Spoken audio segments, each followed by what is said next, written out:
Good evening friends, I am Pritam Modak advocate. Today we will discuss about rent agreement. मैं आज आपको rent agreement के बारे में बताने जा रहा हूँ। क्या होता है रेंट एग्रीमेंट, पहले जानना हमको बहुत ज़रूरी होता है। Agreement, what is an agreement? According to the contract act section 2E, every promise and every set of promise forming consideration for each other, यही होता है एग्रीमेंट। This an agreement.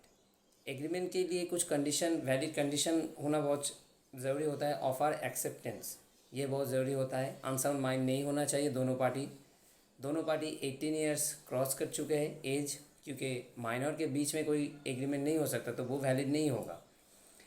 तो यही होता है एग्रीमेंट का बेसिक क्राइटेरिया। तो अभी जो मैं आपको बताने जा रहा हूँ rent agreement. What is rent agreement? जो एग्रीमेंट रेंट के ऊपर होता है वही रेंट एग्रीमेंट। रेंट एग्रीमेंट होता है between the tenant and owner. कोई प्रॉपर्टी लीज में दिया है, टेनेंट में दिया है, टेनेंसी में दिया है, तो उसके लिए हमको दोनों पार्टी के बीच में एक एग्रीमेंट करना पड़ता है, वही होता है रेंट एग्रीमेंट। अभी रेंट एग्रीमेंट क्या रजिस्ट्रेशन इज़ मैंडेटरी और नॉट, ये मैं बताने जा रहा हूँ। रेंट एग्रीमेंट रजिस्ट्रेशन जो चार्ज होता है, स्टैम्प ड्यूटी का एक चार्ज होता है, वो हो सकता है मार्केट वैल्यू के ऊपर, क्योंकि डिपेंड होता है, तो एक हाईली प्राइस हो भी सकता है।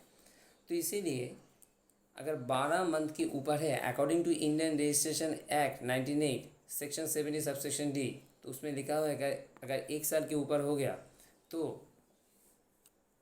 आपको रजिस्ट्रेशन करना मैंडेटरी होता है। तो इस जो खर्चा है वो बहुत ज़्यादा होता है, इसीलिए हम इसको 11 मंथ का एक एग्रीमेंट कर देंगे। और फिर अगर 11 मंथ का जब टाइम पीरियड ख़त्म हो जाएगा तो फिर से आप 11 मंथ का एक रिन्यू कर सकते हैं एग्रीमेंट के। लीव एंड लाइसेंस एग्रीमेंट और रेंट एग्रीमेंट का भी रिन्यू कर सकते हैं, और ये कम खर्चा में हो जाएगा क्योंकि ये नोटराइज्ड कर सकते हैं हम, इसीलिए कम खर्चा में हो जाएगा। नोटरी ऑफिसर को ऑथोराइज करके हम ये कर सकते हैं। अभी रेंट एग्रीमेंट का जो कितने स्टैम्प के पेपर के ऊपर होगा, ये बहुत मैंडेटरी होता है। जनरली 100 रुपीज़ का जो स्टैम्प पेपर उसके ऊपर होता है, क्योंकि ये इंडियन रजिस्ट्रेशन एक्ट में किया गया है कि जनरल एग्रीमेंट 100 रुपीज़ का स्टैम्प पेपर के ऊपर ही हो सकता है, तो वैलिड होगा। 50, 10, 20 का ऐसा नहीं होता, मगर हम करते हैं, मगर ये वैलिड नहीं होगा। ठीक है, एक्ट के रूल के अनुसार। अब जो मैं आपको बताने जा रहा हूँ, ये जो रेंट एग्रीमेंट का फ़ायदा क्या होता है, ये टेनेंट और ओनर के बीच का कंडीशन होता है, बीच का एग्रीमेंट होता है। और हम लोग जो करते हैं रेंट एग्रीमेंट के लिए, तो ये दोनों तरफ के पार्टी का ही सुविधा और जो कंडीशन प्ले होगा उसको मेंटेन कर ही करा जाता है। अभी पकड़ लीजिए उसमें क्या क्या रहेगा। इस रेंट एग्रीमेंट में पहले तो डेट मेंशन होगा, फिर पार्टी का नाम, एड्रेस, पैन नंबर, आधार नंबर, ये बहुत mandatory. Schedule of the property mandatory. कितना रेंट है मंथली, वो मैंडेटरी है, वो रहेगा। वाटर सप्लाई, इलेक्ट्रिक चार्जेस भी उसमें रहेगा। अगर कोई लॉस और डैमेज किया टेनेंट ने, तो ओनर उसके अगेंस्ट में लीगल स्टेप लेगा। वो अगर उसके प्रॉपर्टी कोई इलीगल काम हो रहा है उसके ऊपर स्टेप लेगा। ये होता है रेंट एग्रीमेंट। रेंट एग्रीमेंट में ये भी मेंशन किया जाता है कि कितने टाइम के अंदर हम रेंट देंगे और कितने रुपीज़ देंगे, वो भी मेंशन किया जाता है। ऐसे कंडीशन में भी प्ले करके हम रेंट एग्रीमेंट तैयार कर सकते हैं।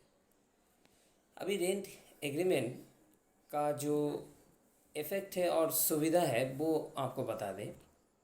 रेंट एग्रीमेंट पकड़ लीजिए कि अगर टेनेंट ने ओनर के साथ कोई फॉल्ट या कोई इलीगल काम किया, प्रॉपर्टी के ऊपर कोई डैमेज किया, तो इस रेंट एग्रीमेंट को प्लेस करके हम वो रुपए रिकवर कर सकते हैं टेनेंट के पास से। अभी पकड़ लीजिए कि ओनर कुछ फ्रॉड कर रहा है टेनेंट के ऊपर। पकड़ लीजिए कि 11 मंथ के पहले ही उसको एविक्शन किया जाता है। अगर एविक्शन किया जाता है तो उसका ग्राउंड भी वहाँ पर रेंट एग्रीमेंट में मेंशन करना बहुत ज़रूरी होता है, तो ही टेनेंट उससे बच सकता है। क्योंकि पकड़ लीजिए कि जनवरी में मतलब घर को रेंट पे दे दिया ओनर ने, फेब्रुआरी को कह रहा है कि तुम बस उठ जाओ, तो ऐसा होता है क्या? ऐसा नहीं होता। तो वो टेनेंट रहेगा कहाँ? वो टेनेंट का जुगाड़ कैसे होगा? तो इसके लिए कोई ग्राउंड, अगर टेनेंट कोई इलीगल काम करेगा, कोई डैमेज करके प्रॉपर्टी का, तो ही ये हो सकता है। तो वो ग्राउंड रेंट एग्रीमेंट में रहेगा। तो उस रेंट एग्रीमेंट को ग्राउंड पकड़ के टेनेंट ओनर के अगेंस्ट पे भी क्लेम कर सकते हैं कि 11 मंथ का एग्रीमेंट हुआ है, अगर मैंने कोई इलीगल काम किया और कोई लॉस किया तब ओनर हमारे ऊपर ये स्टेप लेगा, अदरवाइज़ नहीं लेगा। अब ओनर क्या करता है? ओनर रेंट एग्रीमेंट में जो मनी रिसीट भी एक ग्राउंड होता है, जो हो सकता है कि पकड़ लीजिए कि जो ओनर आया, ओनर आके 1 से 10 तारीख के बीच में ही ऋण वसूली का जो कंडीशन है, सॉरी ऋण वसूली नहीं, सॉरी वो रेंट का जो वसूली है उसके लिए आएगा, और वो भी लिखा भी होगा एग्रीमेंट में कि 1 से 10 तारीख के अंदर ही आपको रेंट देना होगा और इतने रुपये रेंट देना होगा। तो अगर पकड़ लीजिए कि कभी उन्होंने 1 तारीख को लिया, फिर से 10 तारीख को कह के आते हैं कि आपने रेंट नहीं दिया, फिर से दीजिए, तो वहाँ पर एक मनी रिसीट कर सकते हैं हम। मनी रिसीट को भी प्लेस करके टेनेंट बच सकता है, और रेंट एग्रीमेंट को ग्राउंड पकड़ के ओनर के अगेंस्ट पे अगर लीगल स्टेप लेंगे तो बच सकता है टेनेंट। ये होता है रेंट एग्रीमेंट का फ़ायदा। अगर रेंट एग्रीमेंट नहीं हुआ कोई इमूवेबल प्रॉपर्टी पर, अगर कल को कुछ इलीगल काम हुआ, कुछ भी क्रिमिनल ऑफेंस हुआ, तो ओनर का बचना बहुत मुश्किल हो जाएगा। ठीक है, रिकवर मनी भी रिकवर करना, मतलब डैमेज, सिविल वगैरह में जो केस एविक्शन का मामला होता है उसमें भी एक प्रॉब्लम आ जाएगा। यही होता है रेंट एग्रीमेंट का प्रोसीड्यूर। रेंट एग्रीमेंट में यही सब कंडीशन प्ले किया जाता है, एंड रेंट एग्रीमेंट में दोनों पार्टी का सिग्नेचर और दोनों विटनेस के प्रेजेंस पे सिग्नेचर होगा। यही प्रोसीड्यूर होता है रेंट एग्रीमेंट का। Thank you very much. Please subscribe my channel and give me like and share. Thank you.